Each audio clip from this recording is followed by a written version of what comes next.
네, 1시간 더 말씀을 나눕니다. 첫 시간에는 이제 그 에발산 저주와 그리심산 축복이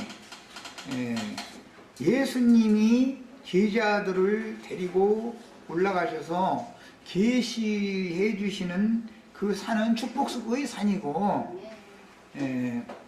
에덴 동산에서는 저주를 받아가지고 쫓겨나게 되기 때문에 에덴 동산에는 거기 이제 뱀이 차지해 버리니까 그곳에 함께 있으면 안 된다, 이제 중점으로 말씀을 나눴어요.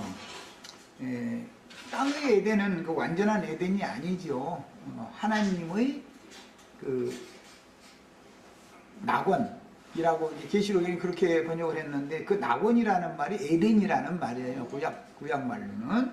그래서 하나님의 낙원은 그 예루살렘 성이잖아요. 그 성에 생명나무가 있고 생명강이 거기 흘러가니까. 자, 이제 이번 시간에는 신명기 28장 1절에서 14절 사이의 문자적인 뜻을 좀 살펴보려고 그래요. 일단 문자적으로의 의미를 알아야 영적 의미로 이제 다음에 더 나가는 깊이 있는 말씀을 나눌 수가 있으니까, 두 번째 시간은 14절까지 문자대로의 의미를 살펴봅니다. 네가, 여기서 네가라고 하는 것은 여호수아가 대표지만 여호수아 한 사람만을 말하는 게 아니고 이스라엘 백성들 전체, 즉 신세대 전체를 대표적으로 하는 말이에요. 성경에는 대표성을 갖는 말이 굉장히 많아요. 그래서 성경 읽을 때는 네가라고 하는 건 단수지만 이 말은 예수님에게 하는, 하나님이 하시는 말씀이다, 이렇게 이해가 되지만 예수님의 몸에 붙은 모든 지체들이 단체적으로 적용되는 말이다, 이렇게 이해를 하고 들으셔야 돼요. 그래서 네가 네 하나님 여호와의 말씀을 삼가 듣고, 삼가해서 듣는다라는 것은 겸비한 마음으로 듣는다, 그런 뜻이고, 내가 오늘 네게 모세를 통해서 여호수아에게 명령하는 이 명령은 이스라엘 백성들 전체에게, 지금 신세대 전체에게 명령하는 말이에요. 그의 모든 계명을 지켜 행하면, 이것은 예수님이 마태복음 5, 6, 7장을 선포하신 다음에 이 모든 말씀을 다 지켜야만 복받는다, 이렇게 결론을 내리셨던 것에 대한 하나의 모형이 된 거예요. 네 하나님 여호와께서 너를 세계 모든 민족 위에 뛰어나게 하신다. 이것은 너를이라고 했지만 이스라엘 민족을이라는 뜻이단 말이에요. 여기서는 세상의 모든 민족과 이스라엘 민족을 지금 말하고자 한다라는 걸 알 수 있죠. 그러니까 이것은 예수를 믿는 모든 사람들을 말하는 거예요. 그 다음에 뛰어나다라는 것은 빼어난다, 뛰어난다, 이제 이런 말은 그 빼내심을 받는다라는 그런 이제 개념이니까, 뭐 뛰어나다라는 건 특출하게 뭔가 탁월하다, 이제 그런 뜻이죠. 그 다음에 네가 네 하나님 여호와의 말씀을 청종하면, 무슨 말씀을 청종해야 되겠어요? 축복의 말씀, 저주의 말씀을. 축복의 말씀은 행하고 저주의 말씀은 버리고, 이걸 하라는 것이죠. 이 모든 복이, 그럼 이제 3절부터 14절 사이에 나오는 복의 내용들이 이제 쭉 나오는데, 그 모든 복이 이게 임할 수가 있다. 마태복음 5장에서 7장 사이에 특히 산상모순 8복이다 이래가지고 심령이 가난한 자는 복이 있나니부터 시작해서 그 6절까지에 나오는 그 복 얘기, 내 이름 때문에 너희가 욕을 얻어먹고 박해를 당하면 너희가 복이 있다, 하늘에서 너희 상이 크기 때문에 그게 복이다, 이제 결론은 이제 그렇게 됐어요. 그래서 아까 내가 첫 시간 마무리를 할 때 순교자가 받는 복을 말하는 건데, 사실은 순교자가 되려면 어느 날 몇 월 며칠 날 뭔 일이 있을 때 다 순교하겠다 해서 되는 게 아닌 것이다. 그것은 복이 누적된 결과가 열매로 나타나는 것을 말한 것이다 라는 것까지 얘기를 일부러 내가 이런 뜻을 두려고 했었던 거예요. 그 다음에 이건 모두 계시에 의한 거예요. 복을 받느냐 못 받느냐는 계시에 의한 거예요. 계시가 와야 믿어지지요, 사람이. 그 다음에 모든 복이 네게 임하여 네게 이르리니 성읍에서도 복을 받고 들에서도 복을 받을 것이며 그랬는데, 왜냐하면 가나안 땅에 들어가면 도시에 생활을 하는 사람도 있고 이제 농촌 생활하는 사람도 있을 거니까 이제 비유적으로 하는 말이에요. 이것은 다 상징으로서 교회 생활이라고 하는 것은 많은 집단이 모인 성생활을 할 수도 있고, 그 다음에 소수만 모이는 각 지역 어떤 교회 생활을 할 수도 있기 때문에 하나님이 사람이 거할 거처를 하나님이 정하시지요. 누구는 서울 지역에 거하게 하고, 누구는 부산 지역에 거하게 하고, 누구는 미국 어느 도시에 거하게 하고, 이런 걸 하나님이 배려대로 되는 거예요. 누구는 생각지도 않았는데 월남 여자 우리나라 시집 올 수도 있죠. 그러니까 이게 다 하나님의 안배로 되는 일이지, 사람이 뭐 나 몇 살 먹으면 나 한국 남자한테 시집 갈 거야 그러고 어릴 때부터 그래가면서 공부한 사람 하나도 없어. 그렇게 되는 게 아니죠. 그 다음에 그가 거하도록 하나님이 준비해 주신 그가 사는 그 성이 그가 교회를 세워야 될 성읍이죠. 그 다음에 복을 받는다라는 것은 복의 근원자이신 여호와 예수 그리스도의 천국 말씀을 받아들이게 된다, 믿어지게 된다. 그 말에 복 받는다 그러면은 세상에 부자 된다 그 말을 그냥 아주 이 세상 목사들은 아주 복 얘기하면 돈 이러고 그냥 아주 완전히 수학 공식처럼 1 더하기 2는 하고 이게 완전 이코르가 돼버려. 그런데 그런 말이 아니고 영적인 그리스도의 말씀이 깨달아져서 믿어지는 것을 복받았다 그러는 거예요. 성경에서는. 그럼 믿음대로 또 이루어 놓을 거니까 하나님이 결과적으로는 그 약속을. 이런 개념 정리를 잘 하셔야 되겠어요. 그 다음에 내 몸의 자녀와 내 토지 소산과 몸이라는 것은 아내를 말하는 거예요. 성경들. 우리 김영숙 자매는 내 몸이죠. 그러니까 내 몸은 우리 김영숙 자매가 좌지우지 해야지 내가 맘대로 하면 안 되죠. 그런데 김영숙 자매가 내 머리까지 좌지우지 하면 돼야 안 돼요? 안 되는 거예요. 이제 나도간 형제가 뭘 생각해서 뭔 계시에 따라서 뭘 하면은 그건 순종을 해야 돼 이제. 이게 상호 이게 책임이 주어지는 거예요. 그래서 유대인들은 반드시 여자를 시집 보낼 때는 흰 수건으로 머리를 이렇게 덮잖아요. 그럼 왜 그러면 너는 오늘부터 네 남편을 네 머리로 삼아라. 너는 이제 네 생각 이제 육신의 생각을 제거시키고 영의 생각에 복종해라. 성령의 생각에 순종해라. 그런 뜻으로 그렇게 하는 거예요. 결혼식장에 가면 막 연사포 쓴다고 막 신부 이쁘게 하려고 그런다고 이렇게 생각하시면 안 돼. 그게 다 뜻이 있는 거예요. 그 다음에 그래서 남편의 뜻을 함부로 막 꺾고 이렇게 여자가 그렇게 하면 히브리인들에게서는 그건 절대 용납이 안 되는 거예요. 그 다음에 네 몸의 자녀와 네 토지 소산과 내 짐승 새끼와 소와 양 새끼가 복을 받을 것이며, 아까 내가 얼핏 얘기했는데 토지 소산이라고 하는 것은 마음의 생각을 통해서 열매가 맺지요. 신앙 양심과 마음의 생각이 어떤 열매를 맺느냐 이 말이요. 이 말은 결과적으로는 그리스도 예수의 영과 마음에 연합된 나의 영과 마음에서는 예수님이 낳는 생명의 근원 씨가 되지만 사람을 통해서 날 수 있는 것이죠. 새 생명을. 여자를 통해서나 남자의 생명의 근원은 남자지만 여자를 통하지 않으면 생산이 없는 것이죠. 그래서 하늘이 땅과 연합을 해야 땅에서 산물을 내는 것이지, 하늘에서 그냥 뭐 보리 막 밀 뭐 이런 걸 그냥 쏟아뜨려 주는 일은 없잖아요. 하늘에서는 그냥 씨만 이렇게 심어 놓는 거지. 생산을 실제는 땅이 하는 거예요, 이제. 그래서 이런 개념에서는 말이에요. 이 생명의 연합이라는 게 이렇게 비밀스러운 거예요. 그런데 이 말은 전도를 말한다, 이거 전도. 소산을 산출하느냐 못 하느냐라는 것은 예수님이 맨 먼저 와서 씨 뿌리러 왔죠. 전도하러 왔다 그 말이에요. 사도들이 나가서 씨를 뿌리죠. 전도하는 거예요. 뭐 씨를 어디다 뿌려? 땅에다 뿌릴 거 아니겠어. 그런데 땅이 자주 내리는 비를 흡수해서 좋은 씨를 받아들여 가지고 농사하는 자에 쓰기에 좋은 열매를 맺으면 복을 받지만 그렇지 못하면 저주다 이제 그랬어요. 자, 그러니까 이것은 전도를 해서 사람을 얻는 것을 말한다 이 말이요. 사람을 얻어서 그리스도의 것이 되게 해주는 거, 이걸 말하는 거예요. 무슨 소산, 땅에서 소산 얻는 얘기하면은 아 전도하는 얘기다 그냥 이렇게 해석을 해야 맞는 거단 말이요.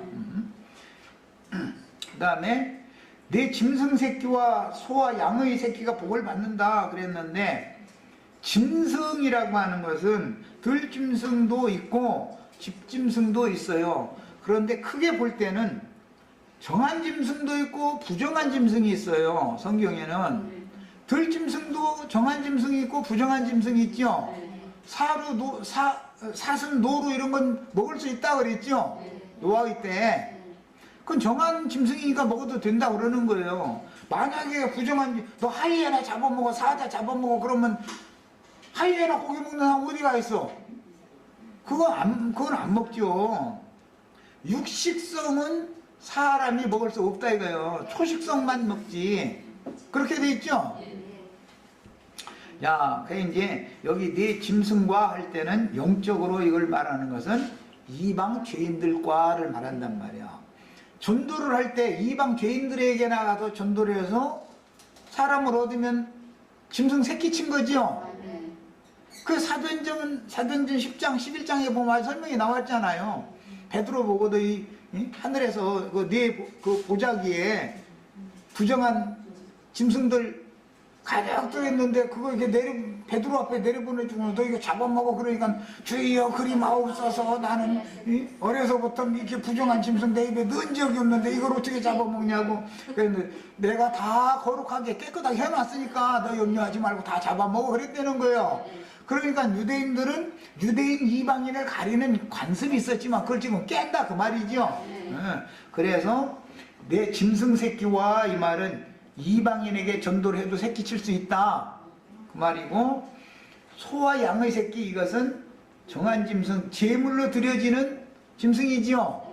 그것은 유대인을 말한 거예요. 문자대로는 이미 말씀을 받은 자들은 소와 양의 새끼로, 말씀을 모르는 이방 무지한 짐승들은 그냥 짐승이라고 한 거예요. 그 다음에 내 광주리와 떡반죽 그릇이 복을 받을 것이며 그랬는데, 타작을 하면 뭔가 곡식을 광주리에다가 이렇게 담아 놓아야죠. 워치만이라는 분이 쓴 책에 보면 12광주리 가득히라는 책이 있어요. 그 이제 기독교계에서도 아주 유명해 그 책은. 그래가지고 이제 책 12권으로 돼 있는데 영적으로 성경을 깨닫는 기초가 되는 말씀들이 거기에 쭉, 그 책 12권만 읽으면은 어느 정도 눈이 뜨일 사람은 뜨이죠. 또 그게 다는 아니지만 또 이제 그 지방교회라고 하는 그분들은 아주 거기에 목 매달았어. 이제 그 외에는 또 이제 없어. 사람이라는 게. 왜 그렇게 뭐 준 거 있으면 그냥 그거 꼭 붙들고서는, 베드로가 꼭 그래서 그런다. 주여 여기가 좋사오니 초막 세 개를 짓겠다고 하는 것은 뭐야? 거기가 너무 좋은 거예요 이제. 근데 더 나가야죠. 완전한 대로. 그 다음에 떡 반죽 그릇이다 했는데, 이것은 이제 밀가루를 반죽을 해가지고서 이제 떡을 벗어 먹여야 되니까 반죽통이 있었다는 거예요, 히브리인들의 삶에서는. 그런데 출애굽을 할 때도 보면 그 반죽을 구워 먹을 시간이 없어가지고 그냥 막 들쳐매고서 급히 나왔다 이렇게 돼 있죠. 그런데 들쳐매려면 어떤 반죽을 담는 그릇에다가 이거 반죽을 담아가지고서 메고 나오든지 해야지, 그냥은 갖고 올 수 없잖아. 이제 그런 뜻이요. 그러니까 오늘 우리 형제 자매님들은 다 말씀을 들을 만한 그릇들을, 이게 진노의 그릇이 은혜가 있으면 긍휼의 그릇이 되죠. 진노의 그릇은 이런 말씀 아니고 그 이단이더만 성경을 어떻게 광주리가 사람이래, 뭐 그릇이 사람이래 잃어버리면 그것은 저주받은 그릇이잖아요. 진노의 그릇이고. 그런데 생각해보고 가만히 있어. 아하, 그리스도의 말씀을 담는 게 사람의 영혼이네.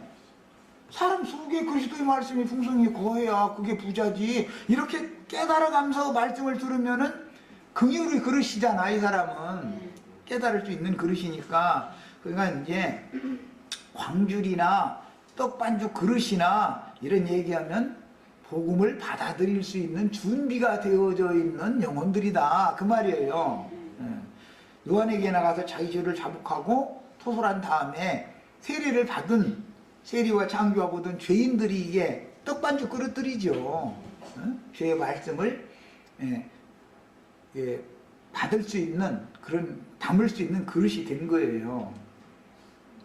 그 다음에 네가 들어와도 복을 받고 나가도 복을 받고 아주 이 말씀은 기독교계에서 아주 그냥 목사들마다 아주 그냥 저 예배당 오기만 하면 들어와도 복을 받고 나가도 복을 받고 막 복이 막 쏟아진다고 이제 이러는데 말하고자 하는 의도를 한번 잘 생각해 보시기를 바래요.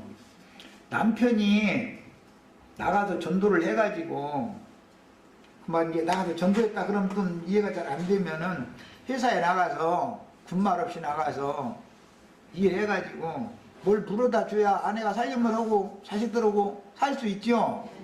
그럼 나갈 때 자식들이 쭉 서서 아버지 안녕히 다녀오세요 해가면서 또 아내는 입에 뽀뽀해주고 하면서 당신 수고해 뭐 이제 오늘 수고 좀 해 이러면은 기분이 좋아서 나가요. 찡거리고 나가요.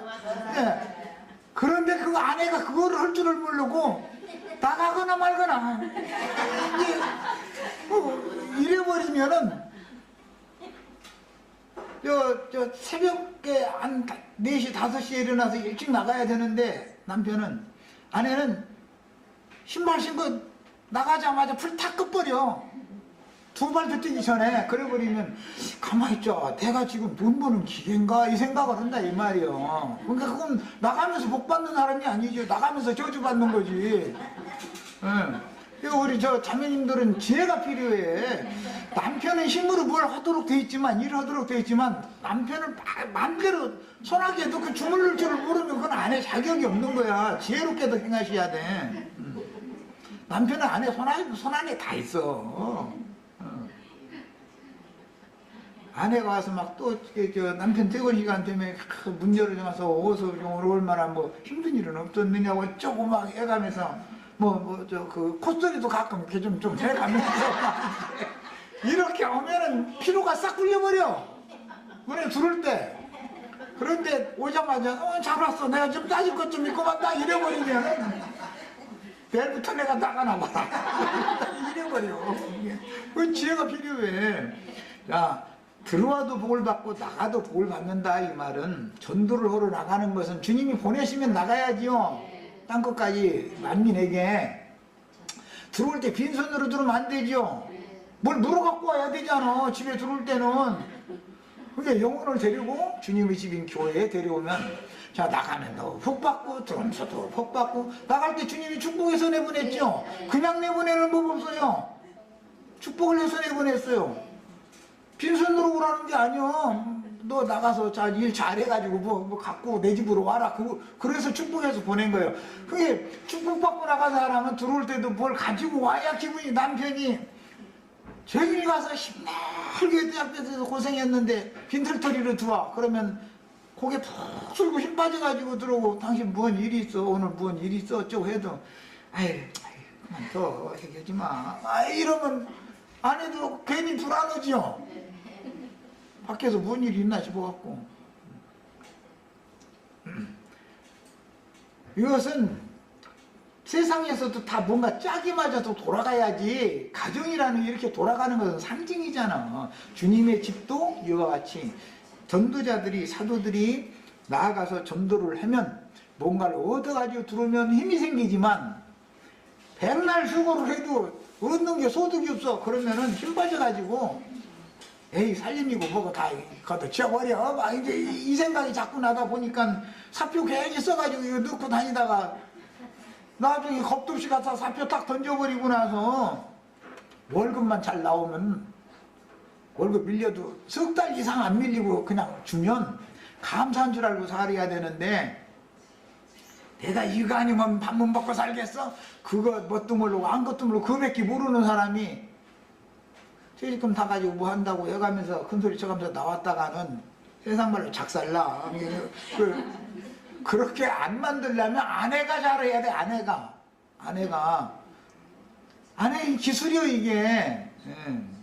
남편은 허리가 부러지게 일해도 아내가 반갑게 맞아주고 웃고 막 자식들이 막 이렇게 와서 이게 귀염 떨고 이렇게 해주면은 그날 하루 피로가 싹 날라가 버리는 거예요. 그 이제 하루만 자고 나면 또 막 나가서 열심히 일하게 돼. 허리 부러져도 일해. 걱정 없어. 내 가족을 위해서는 일이니까. 그런데 종일 기다리고 있다가 당신 오기 기다렸어 그걸 안 해도 내가 애 놓고 나서 시작해가지고 한 10시가 넘는데도 잠도 안 재워주고서는 계속 바가지 긁어대면 에이 이거 저거 사진 파토 내버려 하고는 그저 뒤집어버릴 수가 있는 거예요. 그 저기 세상사가 그러는 것처럼 주님의 집 교회 생활이나 또 마찬가지다 이거예요. 나가는 자들도 복받아야 되고 들어오는 자들도 복받아야 된다. 예? 그런 뜻을 말한 거예요 지금. 그 다음에 여호와께서 너를 대적하기 위해서 일어난 적군들을 네 앞에서 패하게 하시리니 뭐 할렐루야 예수 승리 뭐 여호와 니시 뭐 그 참 문자적으로는 그 말이 맞아요. 예수 승리가 여호와 니시니까 여호와의 깃발이잖아. 막 승리의 깃발 막 날린다고 막 이제 그래서 했는데 그렇게 추상적인 얘기가 아니고 교회를 대적하고 개인을 대적할 수가 있죠. 뭐가 그래요? 마귀는 육신의 생각을 통해서 각 사람 개인을 대적할 수 있죠. 영의 생각을 대적할 수가 있어요. 육신의 생각을 동원해서. 자, 육신의 생각으로 충만한 자들이 교회 안에서 세상의 영과 결탁이 되어져 가지고서 영적인 말씀에 대해서 거부하고 대적할 수 있죠. 저 부퉁이 어디에서부터 이상한 끼리끼리 모여가지고 저희끼리 먼저서 엉뚱한 소리 몇 마디 하고 나면은 그건 전염이 그렇게 잘 돼. 또 신기한 일이 하여간 연병이 돌기 시작하면은 그건 그냥 온 교회가 삽시간에 막 휩쓸어 버려. 그런데 진리 말씀을 이거 증거는 계속을 해도 이게 잘 안 새겨져. 이게 참 희한해 하여튼. 예.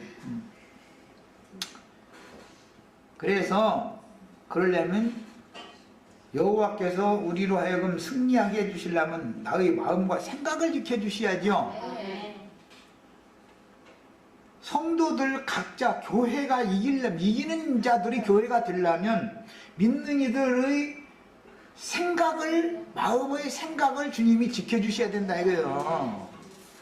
진리를 분별하는 능력을 주셔야 되는 거예요. 그런 것이지 세상의 영과 진리의 영과 분별을 할 줄을 모르면 교회가 대적의 밥이 될 수가 있다 이거예요. 교회가 쉽게 타락돼 버리는 거예요. 그런데 주님께서는 적군들을, 이 악한 귀신들이잖아요. 7 귀신이라고 그랬는데 이제 더러운 귀신들을 네 앞에서 패하게 하시리라. 이건 가나안 땅에 들어갔을 때 7 족속들을 이기게 해준다 이제 그 말이죠. 문자대로는. 그 다음에 그들이 한 길로 너를 치러 왔으나 이게 뭐 이게 좀 이제 이해가 필요한데 이것은 자매님들한테만 얘기한 좀 이제 설명이 필요한 것이 군대에 가면은 대오를 맞춰야 예를 들어서 이제 뭐 분대 공격, 소대 공격, 뭐 중대 공격, 대대 공격 이런 이제 공격 명령이 있으면 오와 열을 맞춰서 저기 지금 산봉우리를 지키고 있는데 우리는 그 산봉우리를 뺏어야 그 너머에 있는 평야까지 우리 것이 되니까 일단은 고지를 점령을 해야 되잖아. 그런데 오와 열을 맞춰서 대오를 맞춰서 같이 이렇게 올라가야지 그 중에 누군가가 두려워가지고 자꾸 뒤를 돌아다보다가 꽁무니 빼는 놈이 생기면은 그게 전염돼 버리죠. 부대에 사기가 떨어지면은 이 전투가 수행이 안 되는 거예요. 그래서 이제 군대 가보면 이 어깨에 파란 이게 그 띠를 내준 사람이 있어요. 지휘관들은 이제 제일 기초 지휘자가 누구냐 이제 분대장이죠. 대부분 이제 병장들 이제 이런 사람이고, 그 다음에 뭐 하사관들, 뭐 이제 장교들 이런 사람들이 이제 이 파란 이 견장을 비치고 있어요. 그 사람은 지휘관이다 그런 말이에요. 그 사람은 전시에는 사살권이 있어요. 뒤를 빼고 공격 명령이 내렸는데 슬슬슬슬 어떻게 해서 이냐 해가지고 다른 병사들 눈에 안 띄는 쪽으로 해서 어딜 도망갈 공격하고 있으면 사살해도 되는 거예요. 현장에서. 그러면 사후복을 해도 되는 거예요. 전시에는 그렇게 전투법이라는 건 엄하죠. 딴 때 같으면 뭐 법정에다 이게 고소를 해서 군사법정에 고소를 해서 이게 이제 재판을 해서 형벌을 내리지만 전시에는 그냥 그 현장 상황에 따라서 해야 되기 때문에 그렇게 하는 건데, 한 길로 왔다라는 말은 오와 열을 맞춰서 진격을 했다 이거 적군이. 그 영화 같은 거 보면은 양편 전투하는 거 보면 이렇게 오와 열을 맞춰 가지고서 전투를 하죠. 김화병이 먼저 가서 하고, 그 다음에는 이 수비하는 쪽에서는 그 궁수들이 먼저 이제 김화병이 막 이렇게 달려오면 궁수들이 활을 쏘고, 그 다음에는 이제 백병전이 일어나면 그때는 이제 막 칼로 이제 막 이렇게 찌르고 막 이렇게 이제 전투를 하는데, 그때 두려워하는 자들이 생기면 오와 열이 그 대오가 흐트러져 버린단 말이야. 그러면 그냥 그건 진이 무너지니까, 진 어느 한쪽이 딱 뭉개져 버리면은 금방 그게 망가져 버리는, 전투가 수행이 안 되는 것이거든. 그런 뜻이에요. 일곱 길로 도망간다 그 말은 대오를 버리고 뒷공문이 빼고 도망간다 그 말이에요. 그러면은 원수의 진이 깨져 버리는 것이죠. 이제 개념이 그런 개념이에요. 아따 이거 군사 뭐 이거 설명을 하니 참, 이 성경에는 음악 이야기, 미술 얘기 뭐 무슨 군사 이야기, 하여튼 인간 생활 이야기 없는 얘기가 없어가지고 아주 이게 정말 그야말로 참 지식이 아주 다방면으로 참 만에 있는 거 성경 가르친다니까. 그러니까 뭐 길 이렇게 고속도로 한 길로 왔다 가서 막 사방에 길을 세는 이제 이런 것은 하나의 포상이고, 대오를 맞춰서 원수가 일곱 족속이 이스라엘을 공격을 하는데, 하나님께서 이스라엘 진을 견고하게 지켜주시기 때문에 공격하던 자들이 도망을 간데 대오를 잃고 흩어진다, 도망간다 그런 말이에요. 자, 그 다음에 여호와께서 명령하사 내 창고와 내 손으로 하는 모든 일에 복을 내리시고, 이 창고라는 것은 농사를 많이 짓는 사람은 곡식 창고가 있어야죠. 이것은 비유로서 성경에서 곡식 창고 얘기가 나오면, 천국 곡간 이런 얘기가 나오면 교회를 말하는 거이들. 창세기에서 우리 좀 요즘에 그 말씀 나누고 있죠. 각 성에다가 곡식 저장해 두는 곡간을 지어 가지고서 그 저기 보관했잖아요. 그런 것과 같은 뜻이에요.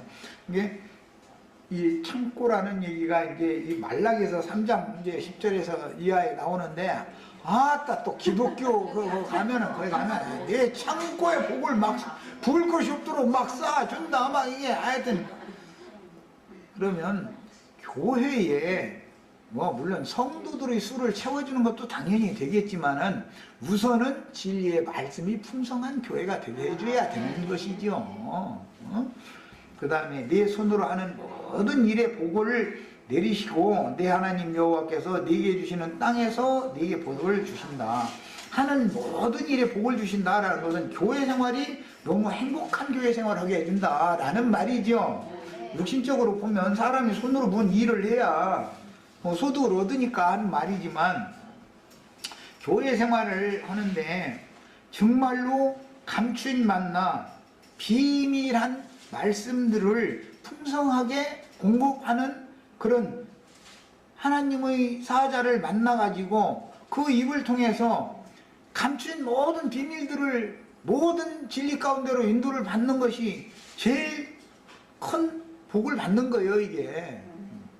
그 다음에 여호와께서 네게 맹세하신 대로 너를 세워 자기의 성민이 되게 하시리니, 이것은 기독교계의 예정론이 아니고 하나님의 성민이 된다, 만민이라는 말이 나오고 자기 성민이라는 말이 나오는데, 성민이라는 말은 모든 세속적인 사람들에게서 분별되어진 거룩한 백성이다, 이제 그런 뜻이에요.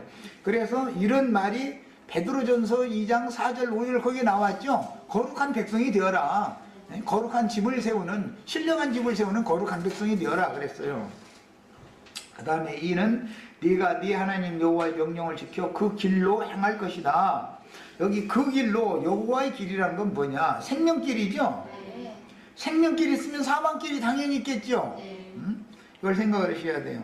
길이라는 것은 예수님은 생명길이고 유대교 지도자들은 사망길이죠. 예수님은 생명의 문이고 유대교 지도자들은 사망의 문이에요. 멸망의 문이에요. 길과 문이라는 것은 늘 같이 연결이 돼 있어요. 12진주문이 있고 그 생명강 좌우에는 길이 있지요. 길. 여호와 영광 앞으로 나가는 길이 있다는 말이야. 그런데 마귀 앞으로 나가는 길도 있죠. 그래서 이제 이런 길에 대해서도 이해가 필요해요. 그 다음에 길로 행한다라는 것은 신앙생활을 어떻게 행할 것이냐 그 말이에요. 어떤 교회 생활을 할 거냐 그 말이에요. 그 다음에 땅의 모든 백성이 여호와의 이름이 너를 위하여 불리는 것을 보고 너를 두려워하리라. 땅의 모든 백성, 이제 땅의 백성 얘기가 나왔는데 반대되는 말은 하늘에 거하는 자들 곧 하나님의 백성이 있죠. 우리는 하늘에 거하는 자들을 추구하는 거예요. 지금 가나안 땅에 들어간 신세대는 하늘에 거하는 자들이에요. 광야에서 죽은 자들은 땅의 백성들이에요. 그건 저주받은 땅이잖아요. 광야에서 농사도 잘 죽고 소득 듣고 한 것도 없고 마귀만 거기에 역사하잖아. 상징이죠. 원래는 에덴 동산이어야 되는데 마귀가 들어와서 농사를 할 수 없게 만들어놨어. 광야 땅으로 만드는 그 모래장물로 만들어버린 거예요. 모래먼지만 나르게 만들어버린 거예요. 자, 그런 것이 다 상징이다. 이것은 삭막한 완악하고 완고하고 교만한 영혼들이 모인 그런 교회 생활을 하는 그런 무리는 전부 저주받은 땅에 있는 자들이다 이거예요. 그래서 계시록에서는 바다와 땅에는 저주가 임하고 화가 임하고 하늘에 거하는 자들에게는 복이 있다. 이렇게 설명이 되어 있어요. 그 다음에 땅의 모든 백성이라는 말과 하늘의 백성이라는 말, 하늘의 백성이라고 되어 있지 않고 하늘에 거하는 자들 곧 하나님의 아들들이지. 이제 여기는 백성이 아니고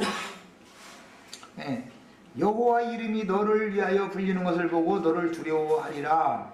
여호와께서 네게 주리라고 네 조상들에게 맹세하신 땅에서, 주리라고 맹세하신 땅은 여기서는 가나안 땅이니까 새하늘과 새 땅을 말하는 것이지 처음 하늘과 처음 땅을 말하는 게 아니죠. 처음 하늘과 처음 땅에는 저주가 임한 거예요. 새하늘과 새 땅에는 복이 임하는 거예요. 결론적으로 그 얘기를 지금 하는 거예요. 계시록에 보면 하늘에 거하는 자들 곧 하나님의 장막이라고 되어 있죠. 히브리서엔 더 크고 온전한 참장막을 주님께서 세우신다. 우리는 그 집을 짓는 거예요. 주님의 집을. 그 다음에 내 몸의 소생과 가축의 새끼와 토지 소산을 많게 하신다. 이 말은 이제 전도가 잘 된다라는 말인데, 이 말은 그런데 이 말대로 하자면은 진짜 전도가 잘 돼야 되는데 왜 이렇게 예수님이 전도했는데 120명 얻었고 그 중에 12사도가 있었는데 하나는 엉뚱한 데로 가버리고 딴 사람 마띠아로 채워야 되고 자꾸 이렇게 되죠. 그런 걸 보면은 하나님이 보시는 많은 수는 14만 4천이 충만수지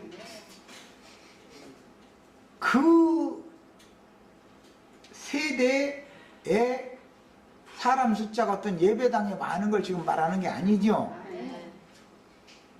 하나님이 정한 어떤 때와 기한이 있어서 그 기간 내에 세대들이 지나가면서 자기 세대 가운데에서 구원을 얻을 자들을 쭉 채워가지고 14만 4천 충만의 수를 채우는 것이 많은 수지. 오늘 우리한테 그렇다고 우리한테 또 적게 와야 된다 또 이렇게 하면 이것도 문제지만 우리한테 수만 명이 모인다고 해서 이 가축의 새끼와 토지 수산을 많게 해줬다, 내 몸의 소생이 많다, 그 말이 꼭 어느 한 면으로만 적용을 하면 안 된다. 인수도 많이 얻어야 되지만 그 사람들의 영혼의 상태가 어떠한 사람들이냐라는 것이 더 중요하지요. 그 다음에 여호와께서 너를 위하여 하늘의 아름다운 보고를 여시사 그랬는데, 이제 보물창고는 예수님이 말씀하실 때는 천국 곳간이다 그렇게 표현하셨죠. 옛 것과 새 것을 꺼내다가 나누어주는 천국의 서기관된 제자들에 대해서 말씀하셨어요. 그러니까 주님이 보낸 천국의 보고를 열어서 꺼내올 종들도 있고, 사탄도 창고가 있어가지고 사탄 창고에서도 영혼들 다 죽이는 말씀 꺼내다가 다 그거 먹이는 거 아니에요 지금.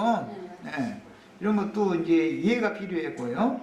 그 다음에 네 땅에 때를 따라 비를 내리신다 그랬는데, 뭐 철 따라 우루를 내려주신다 뭐 이런 말씀 참 성경에 많이 나오는데, 이것은 언제 그럼 때를 따라라는 것은, 우루라는 것은 이제 은혜의 단비를 상징하는 말이기 때문에 언제 은혜가 있느냐 하면은 손찌검을 좀 당하고 나야 은혜가 오는 거예요, 언제나. 그러니까 이것은 뭐 할렐루야 뭐 은혜가 넘쳤다 이렇게 하다가는 잘못하면 실족하기 쉬워요. 그것은 혼적으로 은혜를 받았다고 하는 것은 넘어지기가 쉽다 그 말이에요. 그건 뭐 인간적으로 보면 참 좋은 일이지만 은혜가 있다는 것 자체는. 그러나 은혜를 받는데 정말로 심령의 은혜가 임해야지, 세상적인 어떤 일이 잘 되는 은혜가 임하는 것에만 매달리다 보면은 넘어지기가 쉽죠. 사람이 신앙에서 떨어져 나기가 쉽죠. 이게 은혜도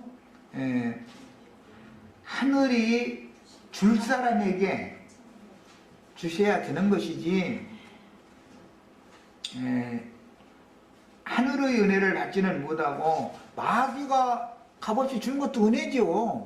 마귀도 자기 자식들에게는 잘 해줄 거 아니야, 좋게. 그러니까 이런 것이 구분이 필요하다. 이제 진리 분별이 필요하죠. 그 다음에 네 손으로 하는 모든 일에 복을 주시리니, 그럼 무슨 복을 받냐? 네가 많은 민족에게 구워줄지라도 너는 꾸지 아니하거든. 이 말씀도 하여튼 예배당 목사님들은 그냥 나가도 복을 받고 들어와도 복을 받는 얘기에다가 구워줄지라도 꾸지 않고, 머리가 될지라도 꼬리가 되지 않고, 이 세 가지는 아주 입에 붙었어 아주. 그런데 그 사람들 치고 자기네들이 그렇게 말하지만 내가 돈 꿔달라는 사람들 돈 꿔줄 것 같아요?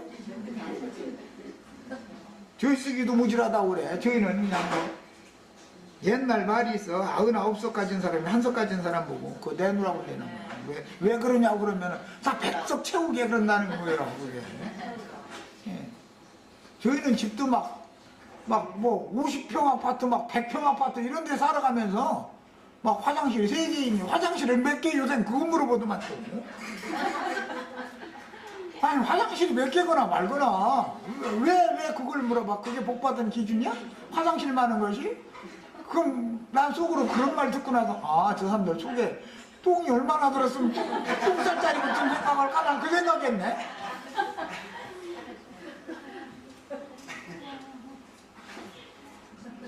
화장실이 몇 개인 것이 중요한 게 아니고, 초가삼칸에 살아도 아내가 남편 내보낼 때 뽀뽀해줘 가면서 오늘 수고, 나 당신 기다리고 있을게 뭐 해가면서 오늘 뭐 먹고 싶은 건 없어? 뭐 이렇게 이렇게 하면 행복한 거고, 틱틱대 쌓고 그러면 행복하지 않은 것이지, 무슨 화장실이 많다고 행복하나 그게? 사람들이 생각이 바꿔주셔야 돼. 그 다음에 구워준다라는 말은 하나님의 말씀 복음을 맡아가지고 이방인들이나 유대인들이나 말씀을 전하는 것을 구워준다 그러는 것이지, 세상에 돈 구워준다는 말이 아니란 말이야.